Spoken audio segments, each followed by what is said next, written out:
حضرت خضر کے نام و نسب کے بارے میں 10 سے زائد اقوال موجود ہیں۔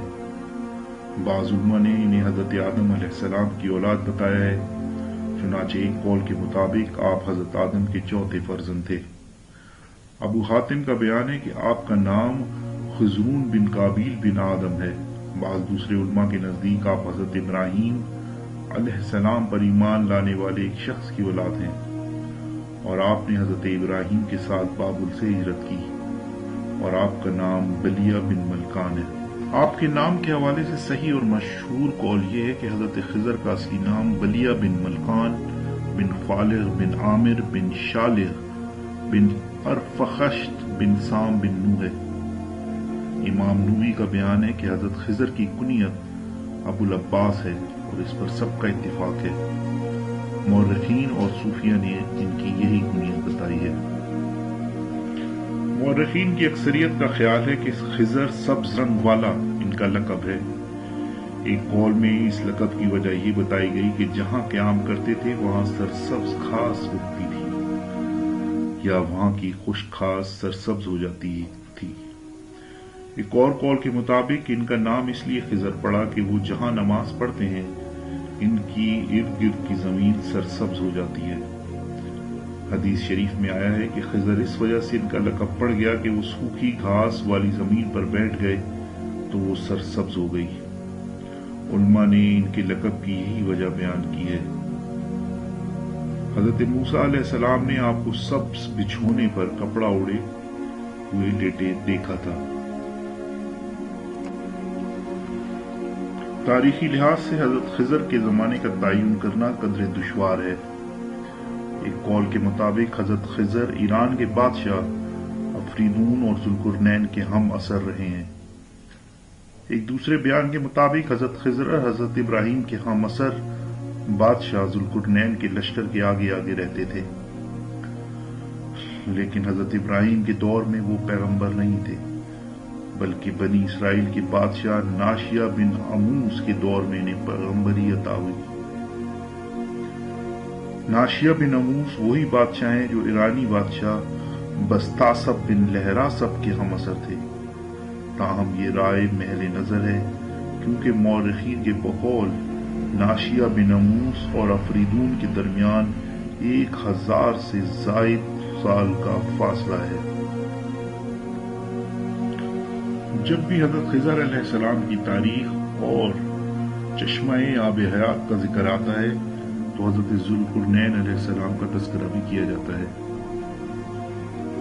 مورخین اور علماء کی رائے ہے کہ حضرت خضر علیہ السلام بادشاہ ذوالقرنین کے خالہ زاد بھائی تھے، اور اس کے علاوہ ان کے وزیر اور ان کے مقدمے کے سردار بھی تھے۔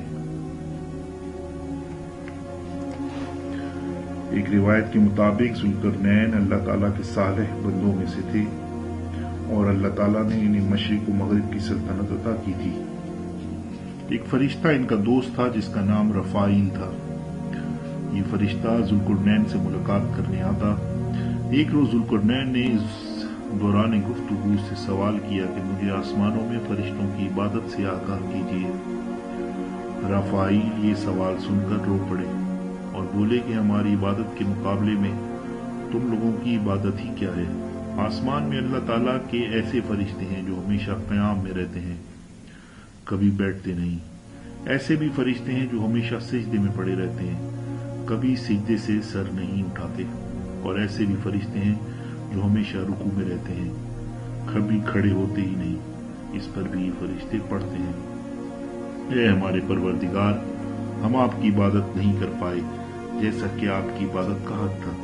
یہ سن کر ذوالقرنین روئے اور رفائیل سے کہا، اے رفائیل، میں چاہتا ہوں کہ میری عمر طویل ہو تاکہ اللہ تعالیٰ کی ایسی عبادت کروں جیسا کہ اس کی بندگی کا حق ہے۔ رفائیل نے کہا، کیا واقعی تم ایسا چاہتے ہو؟ اس نے جواب دیا، ہاں۔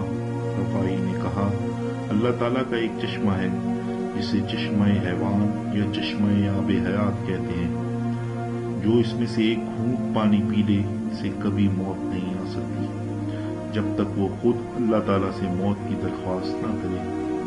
ذوالقرنین نے رفائیل سے پوچھا، کیا آپ وہ مقام جانتے ہیں؟ تو اس نے صرف اتنا بتایا کہ ہم آسمان میں آپس میں چرچا کرتے رہتے ہیں کہ تاریک مقام ایسا ہے جہاں کسی انسان یا جن کے قدم نہیں پہنچتے۔ ہمارا خیال ہے کہ یہ چشمہ اسی ظلمات میں ہوگا۔ ذوالقرنین نے زمین کے علماء کو جمع کر کے ان سے چشمہ آب حیات کے بارے میں سوال کیا تو انہوں نے کہا کہ ہم کو چشمہ آب حیات کا علم نہیں۔ ذوالقرنین نے پوچھا کیا تمہیں اس کا علم ہے کہ اللہ تعالیٰ نے کوئی تاریک مقام پیدا کیا ہے؟ ان میں سے ایک عالم نے کہا کہ آپ اس کے بارے میں ہم سے کیوں سوال کرتے ہیں؟ ذوالقرنین نے اپنا مدعا بیان کیا تو ایک عالم نے کہا میں نے حضرت آدم علیہ السلام کی وصیت میں اس ظلمات یا تاریک مقام کا بیان پڑھا ہے اور یہ مقام سورج کے طلوع ہونے کی جگہ پر ہے۔ ذوالقرنین نے سفر کی تیاری شروع کی، 12 سال تک سفر کرتے رہے اور اس کے بعد تاریک مقام کے کنارے پر پہنچے۔ وہاں دھواں سا اٹھ رہا تھا۔ آپ نے فوج کو جمع کیا اور کہا میں آگے جانا چاہتا ہوں۔ فوج نے منع کیا۔ ان کے ہمراہ جو علماء تھے انہوں نے بھی انہیں اس ارادے سے باز رکھا کہ کہیں اللہ تعالیٰ ناراض نہ ہو، لیکن ذوالقرنین نہ مانے اور 6000 فوجیوں کو منتخب کیا جن کی سواری کے لیے 6000 باکرا گھوڑیاں تیار کی۔ خضر کو 2000 آدمیوں پر مشتمل مقدمے کا سردار بنایا۔ حضرت خضر آگے آگے چل پڑے۔ ذوالقرنین کے چھپانے کے باوجود حضرت خضر علیہ السلام جانتے تھے کہ وہ کیا تلاش کر رہے ہیں۔ حضرت خضر علیہ السلام چلتے چلتے ایک وادی تک پہنچ گئے۔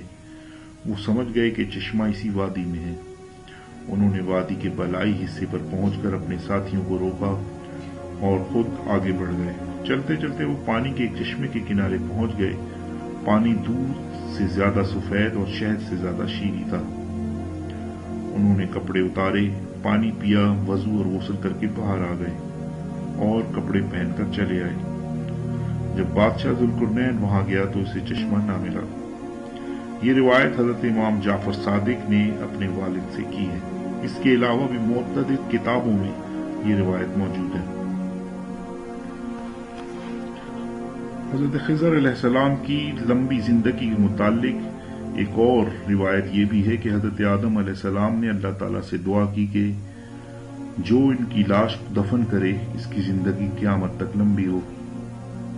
لاش اسی طرح رہی یہاں تک کہ حضرت خضر نے اس کے دفن کرنے کی ذمہ داری اپنے سر لی۔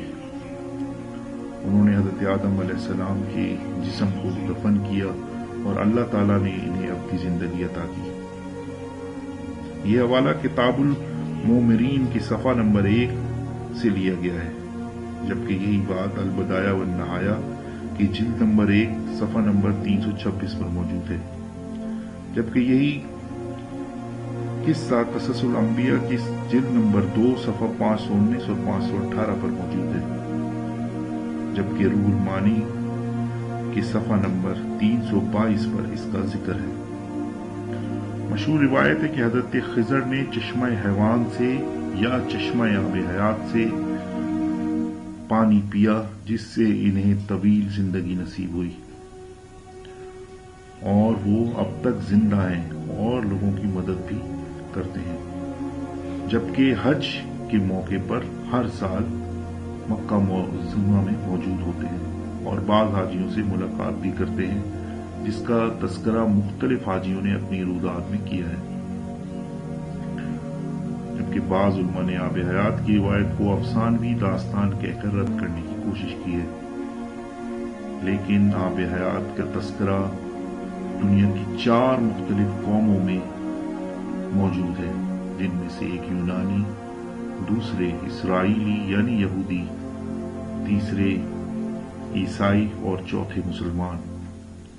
ان تمام کتابوں اور ان کے علماء اور ان کے محققین کے ہاں آب حیات کا تذکرہ موجود ہے، لہذا ہم کہہ سکتے ہیں کہ حضرت خضر علیہ السلام نے چشمہ آب حیات سے پانی پیا اور یوں ان کی زندگی قیامت تک کے لیے لمبی ہو چکی ہے۔